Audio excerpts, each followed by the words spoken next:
نحمده ونصلي على رسوله الكريم اما بعد فاعوذ بالله من الشيطان الرجيم بسم الله الرحمن الرحيم رب اشرح لي صدري ويسر لي امري واحلل عقدة من لساني يفقهوا قولي. نیا سال محرم سے شروع ہوتا ہے اور محرم کا لفظی معنی کیا ہے؟ حرمت والا، حرام کیا گیا. نیا سال ہمیں کس چیز کی یاد دلاتا ہے؟ امن کی، پیس کی، کہ اس میں مسلمانوں کا جان، مال، آبرو ایک دوسرے پر حرام ہے. لیکن کتنی حیرت کی بات ہے کہ اسی مہینے میں ہم سب سے زیادہ ایک دوسرے کی جان، مال، عزت، آبرو حلال کر لیتے ہیں. خصوصاً آپ دیکھیں کہ پاکستان میں کیا ہوتا ہے محرم آنے پر، ہر ایک خوف زدہ ہوتا ہے. کیوں؟ کیا سوچ کے خوف زدہ ہوتا ہے؟ ایک دوسرے پر سب و شتم ہوتا ہے. سب و شتم کیا ہوتا ہے؟ گالی گلوچ ہوتا ہے. حتیٰ کہ بعض اوقات اس میں صحابہ کرام کو بھی نہیں چھوڑا جاتا. عام مسلمانوں کی عزت و آبرو تو اپنی جگہ، لیکن فَلِلَّهِ الْعِزَّةُ وَلِرَسُولِهِ وَلِلْمُؤْمِنِينَ، اور مومنوں میں بھی جو نبی صلی اللہ علیہ وسلم کے ساتھی تھے ان کی عزت و آبرو ہم سے کہیں زیادہ محترم ہے.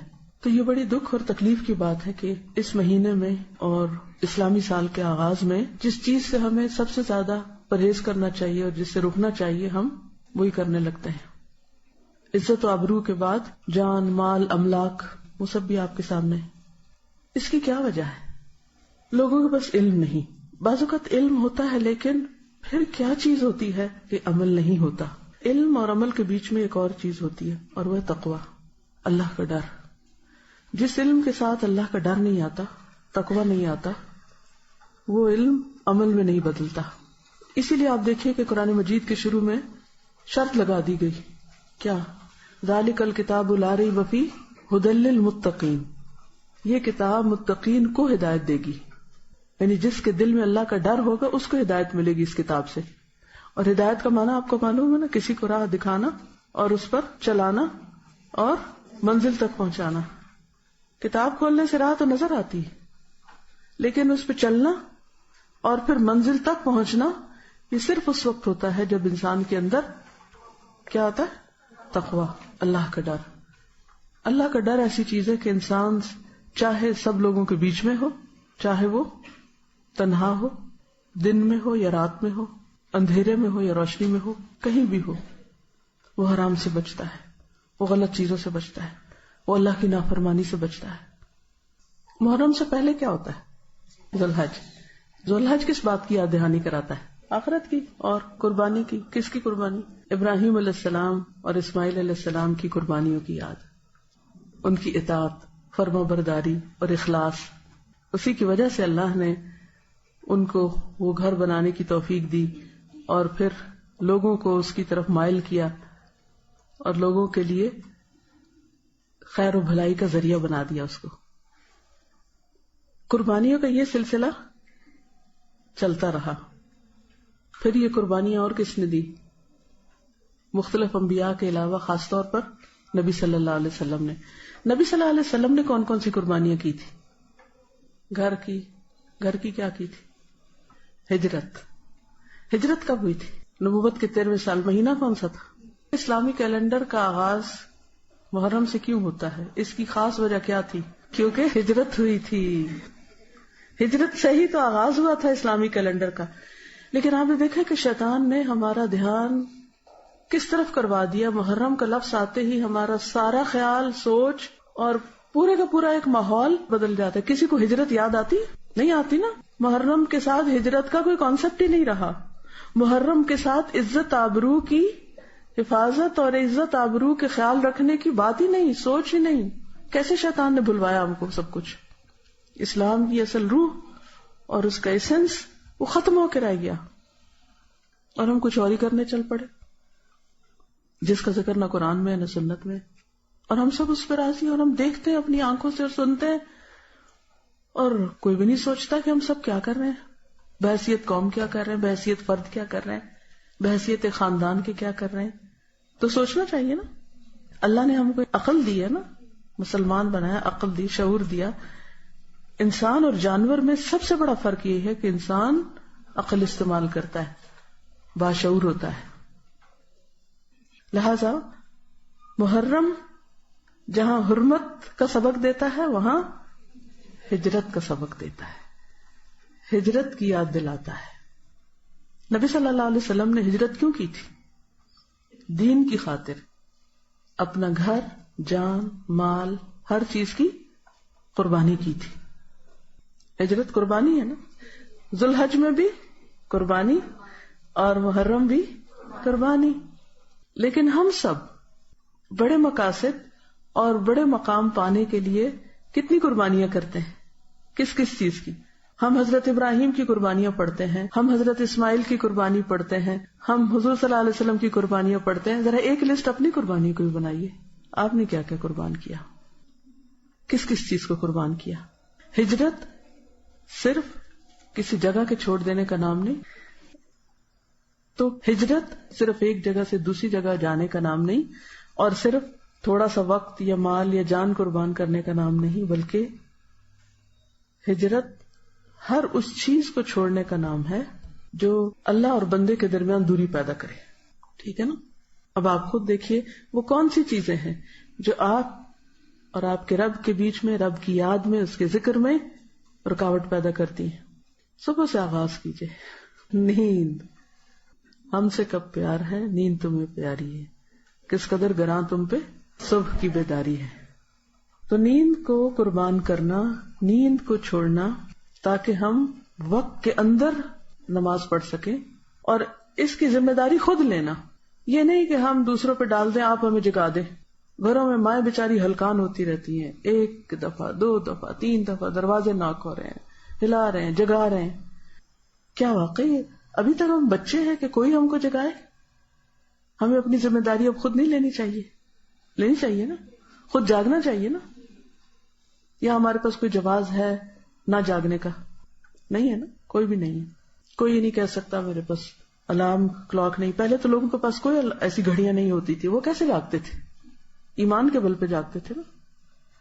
اگر آپ کے اندر اللہ کا ڈر ہے اور اللہ کا ذکر کر کے آپ سوتے ہیں، بلیو می، آپ کتنے بھی تھکے ہوئے، اگر آپ اللہ تعالیٰ سے رات دعا کر کے سوئیں کہ اللہ تعالیٰ مجھے اتنے بجے جگا دے، لازماً آپ جاگ جائیں گے۔ آپ کی نیت اور ارادہ ہونا چاہیے۔ اگر آپ کی صبح کی نماز لیٹ ہوتی ہے یا قضا ہوتی ہے تو اس کا مطلب یہ ہے کہ آپ قربانی کرنا نہیں جانتے، اصل ہجرت نہیں کی ابھی تک آپ نے۔ تو ہمیں یہ دیکھنا ہے کہ کہاں کہاں ہمیں دین پر عمل کرنے میں مشکل پیش آ رہی ہے۔ اچھا، جب ہم مشکل کی بات کرتے ہیں نا، ہم ساری باہر کی مشکلات کا ذکر کرتے ہیں، ماحول ایسا ہے، معاشرہ بڑا خراب ہے، فلاں بڑا خراب ہے، ایسا ہو رہا ہے، ویسا ہو رہا ہے، دنیا بھر کی باتیں، اور جو مشکلات ہمارے اپنے اندر ہیں ان کو ہم بھول جاتے ہیں۔ کچھ ہمارے اپنے اندر رکاوٹیں، کچھ کمپلیکسز ہیں دین پر عمل کرنے سے جو ہم کو روکتے ہیں۔ مثلا کسی شادی کے موقع پر باحیا لباس پہننے سے کیا چیز روکتی ہے ہمیں؟ اندر کا کمپلیکس نا، کیا کہ لوگ کیا کہیں گے، ہم کو یہ اچھا نہیں سمجھے گا، ہم اس کی نظر میں نہیں جچیں گے، یہ ہمیں بیکورڈ سمجھیں گے، وہ برا بھلا کہے گا۔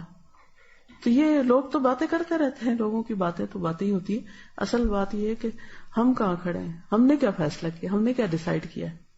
آخر کیا وجہ ہوتی ہے کہ کچھ لوگ ایک چیز سنتے ہیں اور اس کے حسن حصے پر عمل کرتے ہیں اور اس میں وہ استقامت اختیار کرتے ہیں، پکے رہتے، دنیا ادھر کی ادھر ہو جائے وہ کہتے ہیں میں نے تو اپنے رب کو ہی راضی کرنا ہے۔ اور کچھ لوگ ہر ہوا کے جھونکے کے ساتھ ادھر کو گر پڑتے ہیں، سوکھے پتے کی طرح اڑتے رہتے، کوئی ان کی منزل ٹھکانا نہیں ہوتا۔ تو ہمیں اپنے آپ کو دیکھنا ہے کہ ہم کہاں کھڑے ہیں۔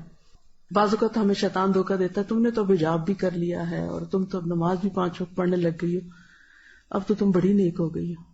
کسی کا قول ہے کہ بعض لوگ گناہ کر کے جنت میں داخل ہوں گے اور بعض نیکی کر کے جہنم میں۔ بظاہر دیکھنے میں تو بڑی الٹی سی بات لگتی ہے نا۔ عام قاعدہ کیا ہے کہ جو نیکی کرے گا وہ جنت میں جائے گا اور جو برا کرے گا وہ جہنم میں جائے گا۔ لیکن کسی نے کہا کہ نہیں، بعض نیکی کرنے والے جہنم میں جائیں گے اور بدی کرنے والے جنت میں۔ کیسے؟ اس کی وضاحت ابن القیم الجوزیہ نے کی ہے۔ وہ کہتے ہیں کہ بعض انسان ایسے ہوتے ہیں باشعور کہ اگر ان سے کوئی غلط کام ہو جائے، کوئی کوتاہی ہو جائے، کوئی برائی ہو جائے، وہ اتنے پشیمان ہوتے ہیں، اتنے نادم ہوتے ہیں، ان کو بار بار اپنے گناہ کا احساس ہوتا ہے اور وہ توبہ ہی کرتے رہتے ہیں۔ ان کی یہ توبہ ان کو جنت میں لے جاتی ہے، کیونکہ ان اللہ یحب التوابین، اللہ توبہ کرنے والوں سے محبت کرتے، اور تواب فعال کے وزن پر کیا ہے؟ بہت زیادہ توبہ کرنے والے، کہ جو روتے ہیں کہ یا اللہ ہم سے غلطی ہو گئی، اور اس کے لیے پہلی شرط کیا کہ انسان مان جائے کہ مجھ سے غلطی ہوئی. اور یہ ماننا ہی بڑا مشکل کام ہے کہ کوئی کہے کہ ہاں مجھ سے غلطی ہوئی. اکثر آپ نے دیکھو کہ لوگ مانتے ہی نہیں، جھوٹ بول جاتے ہیں یا دوسروں پہ ڈال دیتے ہیں یا تعویل کر لیتے ہیں. غلطی نہیں مانتے تو توبہ کیسے ہوگی اگر غلطی مانی ہی نہیں؟ یہ بھی کمپلیکس ہے نا اندر کا. اگر انسان فیصلہ کر لے کہ ہاں میں کمزور انسان ہوں، میں کون سا فرشتہ ہوں، مجھ سے تو غلطی ہوگی، ہر ایک سے ہوتی ہے، مجھ سے بھی ہوگی. تو لا الہ الا انت سبحانک، پاک تو صرف تو ہے، انی کنت من الظالمین، میں تو ہوئی خطا کار. تو پھر کیا ہوتا ہے؟ ایسا شخص اپنی ندامت کی وجہ سے، شرمندگی کی وجہ سے، غلطیوں پر رونے کی وجہ سے جنت میں پہنچ جاتا ہے. اچھا اس کے برعکس دوسرا شخص جس کو اللہ کی توفیق سے کوئی نیکی کا موقع ملا، پھر اس نے کیا کیا؟ بڑا خوش فہمی میں مبتلا ہو گیا، میں تو اتنا نیک ہوں، حج کر کے آیا ہوں. یہ ان سب نے تو حج نہیں کیا. واہ کیا ہے، کیا شان ہے، میں نے حج کیا، میں نے صدقہ کیا، میں نے یہ کیا، میں نے وہ کیا، اور وہ اس خوش فہمی میں اپنے اندر بھرا رہے کہ میں بڑا نیک ہوں، اب تو میرے سارے گناہ معاف ہو گئے، اب تو کیا فکر کی بات ہے. یا میں نے کوئی بھی، جیسے روزہ، میں تو روزہ رکھتا ہوں، یہ سارے تو روزہ بھی نہیں رکھتے. انسان دوسروں کو حقیر سمجھنے لگے اور اپنے آپ کو بڑا نیک سمجھنے لگے. کسی کو نماز پڑھتا دیکھے تو کہا اس کی کیا نماز ہے، اس کو تو نماز ہی نہیں پڑھنی ہے، تو میں دیکھو کیسے خشوع و خضوع سے پڑھتا ہوں. یہ کتنی بڑی مصیبت ہے کہ جب کسی کو نیکی کی توفیق ہو جاتی ہے تو عموماً شیطان کہاں سے آ کے گرتا ہے؟ کہاں سے گرتا ہے؟ خوش فہمی میں مبتلا کر دیتا ہے، تم بڑے نیک ہو گئے ہو. وہ بار بار خیال ڈالتا ہے کہ تم بڑے اچھے ہو، اور باقی سب. اور چلو اگر یہ نہ بھی خیال ڈالے، یہ خیال ڈالنا ضرور شروع کر دیتا ہے کہ باقی سارے بڑے خراب ہیں. لوگوں کو انسان حقیر سمجھنے لگتا ہے اور یہاں سے تکبر آ جاتا ہے. اور جس کے دل میں رائی کے دانے برابر تکبر ہو، جنت میں نہیں جائے گا. کتنی خطرناک بات ہے. پھر کیا کرنا چاہیے؟ ہمیشہ اپنی غلطیوں پہ نظر رہے اور دوسروں کی اچھائیوں پہ نظر رہے کہ اس کے اندر یہ کتنی اچھی خوبی ہے. اگر ہم ہر ایک کے ساتھ ایسے ہی معاملہ کریں گے نا کہ اس کی اچھائیاں دیکھیں گے، یقین کرے ایک تو اپنا دل بڑا ٹھنڈا رہے گا، جس کو آپ دیکھیں گے خوش ہو جائیں گے. میں یہ ایک پریکٹس اکثر کرتی ہوں کہ جب کوئی بندہ مجھے نظر آتا ہے میں اس کی کوئی اچھائی یاد کرتی ہوں، تو اس کو دیکھتے ہی، اس کا نام سنتے ہی، اس کا خیال آتے ہی میرا دل خوش ہو جاتا ہے. یہ شخص بہت اچھا ہے، یہ بھی اچھا ہے، یہ بھی اچھا ہے، یہ بھی اچھا ہے. اچھا اس سے کیا ہوتا ہے؟ میں خوش رہتی ہوں. لیکن جب شیطان یہ خیال ڈالنے لگتا ہے نا بدگمانی، یہ اس نے یہ خرابی کی ہوئی ہے اور اس نے وہ غلطی کی ہوئی ہے اور اس نے یہ کیا ہوا ہے، تو ان کو تو غریبوں کو پتہ ہی نہیں ہوگا. تو اپنے اندر ایک کیا ہوتا ہے، جلن کڑن پریشانی لگی رہتی ہے اور انسان کبھی بھی خوش مزاج نہیں ہو سکتا. یاد رکھیے کہ جب ہم دوسروں کی اچھائیوں پہ نظر رکھتے ہیں تو پھر اس وقت ہمیں کیا ہوتا ہے، اپنی غلطیاں بہت نظر آتی ہیں. اور جب اپنی غلطیاں نظر آتی ہے تو پھر پشیمانی اور ندامت ہوتی. جب پشیمانی ندامت ہوتی ہے تو استغفار کثرت سے ہوتی، خود ہی ہونے لگتی. بعض اوقات ہم ایک عمل عرصے تک کرتے رہتے ہیں اور پھر بھول جاتے ہیں. اسی لیے جو کامیابی کی 4 خصوصیات بتائی گئی نا، ان میں وتواصوا بالحق وتواصوا بالصبر. ہم سب بھولنے والے، ہم سب کو یاد دہانی چاہیے تھی. کوئی عالم ہو، جاہل ہو، بڑا ہو، چھوٹا ہو، مرد ہو، عورت ہو، جوان ہو، بوڑھا ہو، سب کو یاد دہانی چاہیے. ہر ایک کو چاہیے، مجھے چاہیے، آپ کو چاہیے. تو اس لیے بہت ضروری ہے کہ ہم علم کی مجلسوں کے ساتھ ہر قیمت پہ جڑے رہیں، یا سیکھنے والے بن جائیں یا سکھانے والے بن جائیں. یہ نہیں کہ یہ سال آپ نے قرآن کے ساتھ گزارا ہے اور اس کے بعد آپ سب کچھ بند کر کے سب بھلا دیں، یہ نہ ہو. تو ہم سب کو محرم میں کیا کرنا ہے؟ ہجرت کرنی ہے. ٹھیک ہے؟ کس چیز سے؟ نفس کی پرستش سے نکل کر اللہ کی اطاعت کی طرف ہجرت، جھوٹ سے سچ کی طرف، تکبر سے عاجزی کی طرف، شکوے سے شکر کی طرف، سستی سے چستی کی طرف، مایوسی سے امید کی طرف، غیبت سے نصیحت کی طرف. کسی کے اندر خامی دیکھے تو اس کو نصیحت کر دیں، اس کو بتا دیں کہ ایسا نہ کیا کرو. گناہوں سے نیکیوں کی طرف، ناراضگیوں سے درگزر کی طرف، لوگوں کے ڈر سے اللہ کے ڈر کی طرف.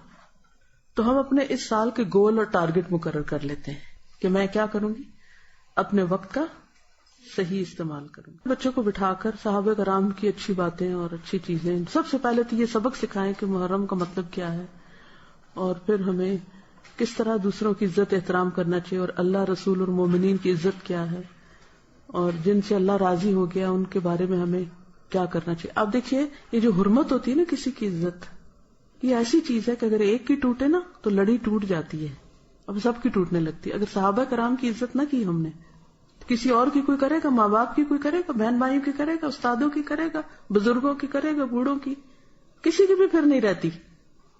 ٹھیک ہے نا؟ تو اللہ تعالیٰ نے اسی لیے سارے مومنوں کی عزت جان مال ایک دوسرے پہ حرام کر دی کہ تمہارے پاس حق نہیں کہ کسی کے ساتھ ایسا سلوک کرو. تو انشاءاللہ اللہ سبحانہ وتعالی ہماری مدد کرے گا اگر ہم نے اللہ کے دین کی مدد کی. ان تنصروا اللہ ینصرکم ویثبت اقدامکم. اگر اللہ کو ہماری یہ ہجرت پسند آ گئی تو کیا ہوگا؟ رحمتوں کے دروازے کھل جائیں گے اور نیکیوں کی طرف اور رستے آسان ہو جائیں گے انشاءاللہ. اجازت. السلام علیکم ورحمۃ اللہ.